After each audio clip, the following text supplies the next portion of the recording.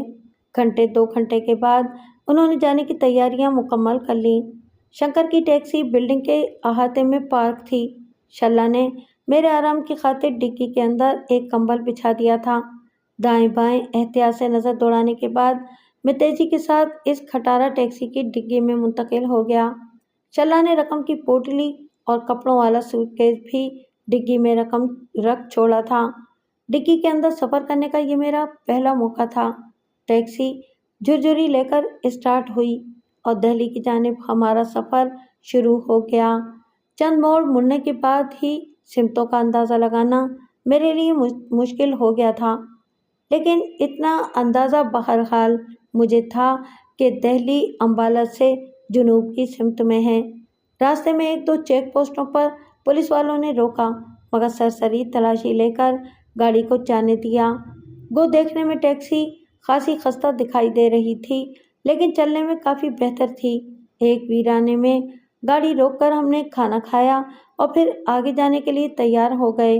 اس جگہ شلہ نے مجھے بتایا کہ ہم میرٹھ سے نکل آئے ہیں۔ میں ایک مرتبہ پھر ڈگی میں منتقل ہوا اور گاڑی روانہ ہو گئی۔ مجھے امید تھی کہ امبالہ کی نسبت دہلی میں میرے لیے خطرات کم ہوں گے، لیکن یہ ایک ضمنی بات تھی اور انڈین انٹیلیجنس کا کچھ پتہ نہیں تھا کہ وہ کس پیمانے پر میری تلاش میں تھی۔ پاک بھارت ہر دونوں ممالک میں جاسوسوں کی بڑی تعداد ایک دوسرے کے خلاف متحرک رہتی ہے اور ایسے جاسوس مستقل بنیادوں پر مخالف ملک میں برائے جمان رہتے ہوئے آستین کا سانپ بنے رہتے ہیں، لیکن ان کی شناخت نہایت ہی مشکل ہوتی ہے اور پہچانے جانے کے بعد کوئی معجزہ ہی کسی جاسوس کو پکڑے جانے سے بچا سکتا ہے، ورنہ متحرک اور فعال ایجنسیاں اسے گھیرنے میں دیر نہیں لگاتیں۔ میں بھی اس وقت انہی حالات سے گزر رہا تھا۔ میری شناخت پہلے ہی دن سے ہو چکی تھی، بلکہ شناخت کیا، میں ان کی حراست سے بھاگا ہوا تھا۔ ابھی میری گرفتاری ملک کے تحفظ سے زیادہ ان کی انا کا مسئلہ بنی ہوئی تھی۔ میں موت سے نہیں ڈرتا تھا، لیکن گاؤں کے حالات جانے بغیر مرنے کے لیے تیار بھی نہیں تھا۔ اگر کچھ عرصے کے لیے میں نے چھپنا ہوتا تو ان انٹیلیجنس والوں کا باپ بھی مجھے تلاش نہ کر سکتا، لیکن افسوس کہ اس وقت ایک ایک منٹ گزارنا میرے لیے کار دارت تھا۔ میرا جی چاہتا تھا کہ اڑ کر اپنے گاؤں پہنچ جاؤں۔ اچانک ٹیکسی ایک جھٹکے کے ساتھ رک گئی۔ شاید کسی ایکسیڈنٹ سے بچنے کے لیے شنکر نے بریک لگائی ہوگی، میں نے اپنے دل میں سوچا، مگر ایک گجدار آواز نے میری سوچ کو جھٹلا دیا۔ باہر آ جاؤ تم دونوں۔ مہاراج، ہم سے کیا بھول ہوئی ہے؟ جواباً شنکر کی سہمی ہوئی آواز سنائی دی۔ بھول کے بچے، سنا نہیں کہ گاڑی سے باہر نکلو۔